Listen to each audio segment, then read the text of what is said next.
Hello, નમસ્કાર વિદ્યાર્થી મિત્રો. ભરાશે ધોરણ 8 વિષય ગણિત પ્રકરણ નંબર 11 માપન. હવે ગયા પિરિયડની અંદર આપણે સ્વાધ્યાય 11.4ના દાખલા નંબર 1, 2 ગણ્યા હતા અને ત્રીજો ચોથો તમને ઘરેથી ગણવા આપ્યો હતો. હવે દાખલા નંબર આજે 5 અને 6, દાખલા નંબર 7 અને 8 આના જેવા જ છે, જે સ્વ પ્રયત્ને ગણવાના છે. હવે દાખલા નંબર 5 બરાબર, સ્વાધ્યાય 11.4, જેનું ઘનફળ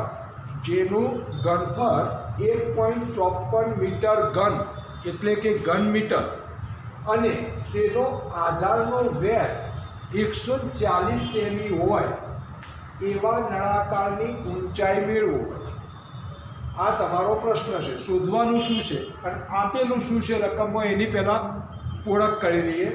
તો અહીંયા ઘનફળ તમને આપેલું છે 1.54 મીટર ઘન, અહીંયા વ્યાસ તમને આપેલો છે 140 સેમી અને નળાકારની ઊંચાઈ શોધવાની છે. આ ત્રણ વસ્તુ આપણને રકમમાંથી મળે છે. એટલે સૌથી પહેલાં આપણે એની આકૃતિ બનાવી દઈએ. તો એ આપણે આ નળાકારની આકૃતિ બનાવી દીધી. તમને વ્યાસ 140 આપેલો છે એટલે મેં એના પરથી ત્રિજ્યા 70 બનાવી દીધી. કેમ? કારણ કે વ્યાસ ભાગ્યા 2, 140 ભાગ્યા 2 એટલે 70 સેમી એની ત્રિજ્યા મેં આકૃતિમાં દર્શાવી દીધી. હવે ઊંચાઈ શોધવાની છે એટલે આ નળાકારની ઊંચાઈ તમારે શોધવાની છે અને આનું ઘનફળ 1.54 મીટર ઘન તમને આપેલું છે, જે મેં અહીંયા સોલ્યુશનની અંદર પહેલાં જ સ્ટેપમાં લખેલું છે કે નળાકારનું ઘનફળ 1.54 મીટર ઘન, વ્યાસ d બરાબર 140 સેમી અને ત્રિજ્યા બરાબર વ્યાસ ભાગ્યા 2, 140 ભાગ્યા 2 એટલે 70 સેમી થશે. હવે નળાકારનું ઘનફળ તમને મીટરમાં આપેલું છે. અહીં ધ્યાન આપજો, નળાકારનું ઘનફળ તમને મીટરમાં આપેલું છે, જ્યારે અહીંયા એનો વ્યાસ, એની ત્રિજ્યા સેન્ટીમીટરમાં આપેલી છે. એટલે આપણે મીટરને સેન્ટીમીટરમાં ફેરવવા પડશે.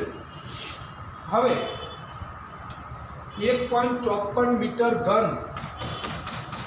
ઘન મીટર અથવા મીટર ઘન, તો આપણે એને સેમીમાં ફેરવવા માટે 100 × 100 × 100 3 વખત ગુણવા પડે, અથવા તો તમે સીધા બરાબર છે, સીધા તમે 1 લાખ વડે ગુણી શકો છો. પણ મેં સ્ટેપ અલગ લખેલું છે, 100 × 100 × 100 એટલે 1 મીટર બરાબર 100 સેમી. તો મીટર ઘન એટલે 3 વખત આવે એટલે 100 × 100 × 100. આ રીત સરળ રહે. મોટા ભાગના શિક્ષકો તમને મોટા મોટા સૂત્ર લખાવે એ તકલીફ પડે. આ સીધું સરળ છે, બરાબર છે. તો અહીંયા તમે આ 1.54 છે એટલે મેં શું કર્યું, અહીં ધ્યાન આપજો. 1.54 ના છેદનો પોઈન્ટને હટાવીને મેં છેદમાં 100 લખ્યા. પોઈન્ટને હટાવીને છેદમાં 100 લખ્યા એટલે આના છેદમાં 100 લખું તો આ 100 ઉડી જાય. તો 154 ની ઉપર કેટલા શૂન્ય બાકી રહ્યા? 4.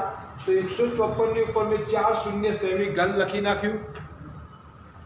હવે સીધું એનું સૂત્ર મેં લખ્યું, નળાકારનું ઘનફળ πr²h. તો નળાકારનું ઘનફળ તમને આટલા સેમી આપેલું છે, બરાબર છે. 15,40,000 બરાબર પાયનું મૂલ્ય 22/7 ગુણ્યા r 70 અને r² છે એટલે 2 વખત લખાશે 70 × 70 ગુણ્યા h. 7 છેદ ઉડાડ્યા. હવે જે છેદ ઉડાડ્યા પછી મેં શું કર્યું ધ્યાન આપજો. આ ડાબી બાજુનો ભાગ છે અને આ જમણી બાજુનો ભાગ છે, બરાબર. હવે આ ડાબી બાજુના ભાગની અંદર છેદમાં કંઈ નથી. જમણી બાજુના ભાગમાં જે રકમ છે બધી અંશમાં છે, એટલે મેં ખાલી h ને અહીંયા રવા દીધો અને આ જે અંશ હતો એની દિશા બદલાય એટલે કે જમણીથી ડાબે જાય તો એ ક્યાં જાય? છેદમાં જાય.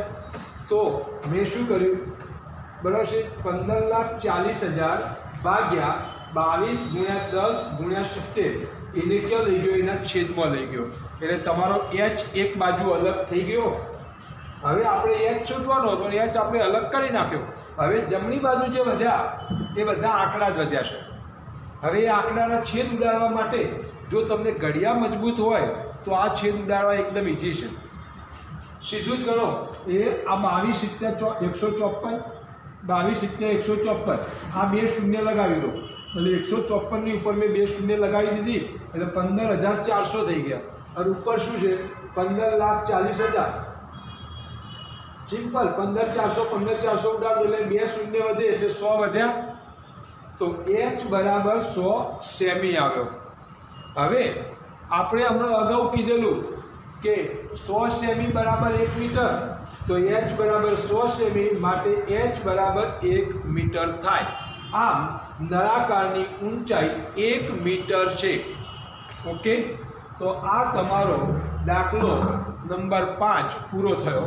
બરાબર છે. હવે દાખલા નંબર 6 ની આપણે વાત કરીએ. એક દૂધનું ટેન્કર નળાકાર છે. નળાકાર એટલે આવો આકાર છે. બરાબર, દૂધનું ટેન્કર તમે ગોળાકાર ટેન્કર જોયું હશે. બરાબર છે. જેની ત્રિજ્યા 1.5 મીટર છે. તો મેં લખ્યું કે એની ત્રિજ્યા 1.5 મીટર. બરાબર છે. હવે દૂધનું ટેન્કરનો આકાર નળાકાર છે. તો મેં અહીંયા લખ્યું દૂધના ટેન્કરનો આકાર નળાકાર છે. હવે એની લંબાઈ એટલે આ ટેન્કરમાં આમ લંબાઈ હોય અને નળાકારને આમ પલટી મારો તો શું થઈ જાય? એની ઊંચાઈ કહેવાય. તો લંબાઈ બરાબર, નળાકાર આડો આપેલો છે એટલે લંબાઈ એ જ એની ઊંચાઈ થશે. તો ઊંચાઈ 7 મીટર છે. હવે અહીં આગળ તમે જુઓ તો બધા જ માપ મીટરમાં છે. ઓકે, બધા જ માપ મીટરમાં છે, કોઈ માપ સેન્ટીમીટરમાં નથી. હવે આપણે શું કરશું? તો દૂધના ટેન્કરનું ઘનફળ બરાબર πr²h. આ સૂત્ર છે જે અગાઉ પણ આપણે સૂત્ર જોઈ ગયા છે. બધા દાખલામાં આ જ સૂત્રના દાખલા આપણે ગણ્યા છે. હવે મેં શું કર્યું? તો પાઈની જગ્યાએ આપણે રકમમાં કોઈ મૂલ્ય આપ્યું નથી કે પાય બરાબર 3.14 લો કે 22/97 લો. તો તમને જે છેદ ઉડાડવામાં સરળ લાગતું હોય એને તમે લઈ શકો છો. એટલે મેં 22/7 લીધા ગુણ્યા આરની જગ્યાએ 1.5 મીટર. હવે 1.5 મીટર એટલે પોઈન્ટને હટાવી દીધો. મેં શું કર્યું? 15/10. કેમ કે પોઈન્ટ હટાવ્યો એટલે છેદમાં એક પોઈન્ટની આગળ એક અંક હોય તો નીચે 10 લાગે એટલે 10 એટલે 15/10. આર સ્ક્વેર છે એટલે બે વખત લખાય એટલે ગુણ્યા 15/10 ગુણ્યા એચ. એચની જગ્યાએ તમને 7 આપેલા છે.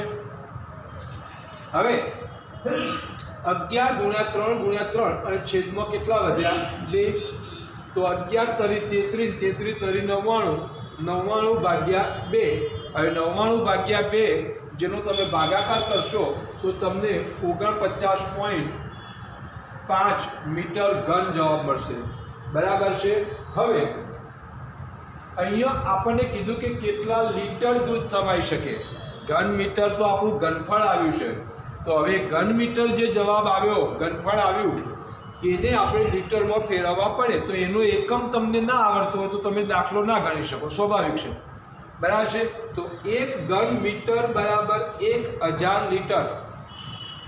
1 ઘન મીટર બરાબર 1000 લીટર થાય. ફરીથી 1 ઘન મીટર બરાબર 1000 લીટર. હવે તો અહીંયા આપણે 49.5 મીટર ઘન અથવા ઘન મીટર બરાબર કેટલા લીટર? તો હવે શું કરવાનું છે? 49.5 ગુણ્યા 1000 ભાગ્યા 1 એટલે છેદમાં 1 લખવાની કોઈ જરૂર નથી. 49.5 ગુણ્યા 1000 બરાબર, હવે પોઈન્ટને હટાવ્યો એટલે મેં છેદમાં કેટલા લખ્યા? 10. એટલે 495/10 કરી નાખ્યા ગુણ્યા 1000 ભાગ્યા 10 ગુણ્યા 1000. એક શૂન્ય ઉડી ગઈ. હવે શું વધ્યું તમારી પાસે? તો તમે તરત કહેશો કે 495 ગુણ્યા 100 બરાબર 49,500 લીટર દૂધ સમાવી શકાશે. બરાબર છે. તો હવે વિદ્યાર્થી મિત્રો અહીંયા આપણે બે દાખલા તમને ગણાવ્યા. બરાબર છે. દાખલા નંબર 5 અને દાખલા નંબર 6. બરાબર છે. ફરીથી તમને કહી દઉં છું કે સૌથી પહેલાં આવી રકમની અંદર એના માપ નીચે અંડરલાઈન કરો, પછી એની આકૃતિ બનાવો, આકૃતિની અંદરના માપનો ઉલ્લેખ કરવો. આ સ્ટેપ છે, દાખલો ગણવાના સ્ટેપ કહું છું. પછી જે માહિતી આપી છે, જે મૂલ્યો આપ્યા છે એને આકૃતિની બાજુમાં લખો અને પછી નક્કી કરો કે કયું સૂત્ર આવશે. હા, એના એકમો સરખા કરવા. આ સ્ટેપ છે દાખલા ગણવાના, બરાબર છે. અને એ એકમો નક્કી કર્યા પછી, એકમો સરખા કર્યા પછી એનું સૂત્ર નક્કી કરો. સૂત્ર નક્કી કર્યા પછી એની અંદર કિંમત મૂકો. એની અંદર ભાગુ સભા, ભાગાકાર, ગુણાકાર, સરવાળા, બાદબાકી કરો. જે જવાબ આવે એ જવાબ આપણે પછી રકમમાં જોવાનો કે શેમાં માગ્યો છે, મીટર કે સેન્ટીમીટર, તો એ પ્રમાણે એમાં રૂપાંતરણ કરવું પડે. હવે તમારો પહેલા દાખલાનો જવાબ જો સેમીમાં માગ્યો હોય તો 100 સેમી અને મીટરમાં માગ્યો હોય તો 1 મીટર. આ તમારો એની અંદર આન્સર થશે. હવે દાખલા નંબર 2 ને જુઓ. દૂધનું ટેન્કર નળાકાર છે એટલે આપણે આકાર નળાકાર બનાવી દીધો. ત્રિજ્યા 1.5 છે, બાજુમાં લખી કાઢી. લંબાઈ એટલે ટેન્કરની લંબાઈ અને ટેન્કર નામ ઊભું કરો તો એની ઊંચાઈ થઈ જાય. એટલે આપણે લંબાઈને ઊંચાઈ તરીકે ઓળખીએ છીએ 7 મીટર. બધા બાયોડેટા રકમમાંથી લખ્યા. કયું સૂત્ર આવે એ બાયોડેટા પરથી તરત ખ્યાલ આવી જશે કે નળાકારનું ઘનફળ બરાબર પાયર સ્ક્વેર એચ. એની અંદર મૂલ્ય મૂકો, છેદ ઉડાડો, જે આવે જવાબ. પછી ટેન્કરની અંદર દૂધ જે છે લીટરમાં આવે અને આપણું જે ઘનફળ આવે એ મીટર ઘનમાં આવે અથવા ઘન મીટરમાં આવે, બરાબર છે. તો ઘન મીટર અને લીટર વચ્ચેનો એકમ તમને ખબર હોવી જોઈએ કે 1 ઘન મીટર બરાબર 1000 લીટર. જો અમને ખબર ના હોય તો અમે પણ ના લખી શકીએ, બરાબર છે. 1 ઘન મીટર બરાબર 1000 લીટર. તો 49.5 ઘન મીટર બરાબર કેટલા લીટર? તો હવે ચોકડી ગુણાકાર કરી આ પોઈન્ટ હટાવીને ગુણાકાર કરી દીધો એટલે આપણો જવાબ મળી જશે. હવે વિદ્યાર્થી મિત્રો, લેસનમાં 2 દાખલા, સ્વાધ્યાય 11.4 ના દાખલા નંબર 7 અને 8 ગણવાના છે. આની સાથે આજે તમારું ચેપ્ટર નંબર 11 માપન, જે ઘણું મોટું હતું, જે ચેપ્ટર ઘણું મોટું હતું એ ચેપ્ટરને આપણે આજે અહીંયા પૂર્ણ કરીએ છીએ. અને આ ચેપ્ટરમાં કંઈ સમજણ ના પડી હોય, 11.1માં ખબર ના પડી હોય, 11.2, 11.3 કે 11.4 કે ઉદાહરણની અંદર કોઈ ખબર ના પડી હોય તો તમે મને બરાબર ફોન કરીને એનું સોલ્યુશન મેળવી શકો છો, બરાબર છે. અને લેસન લખીને મારા મોબાઈલ નંબર ઉપર વોટ્સઅપ કરવાનું રહેશે. જય હિન્દ, અસ્તુ.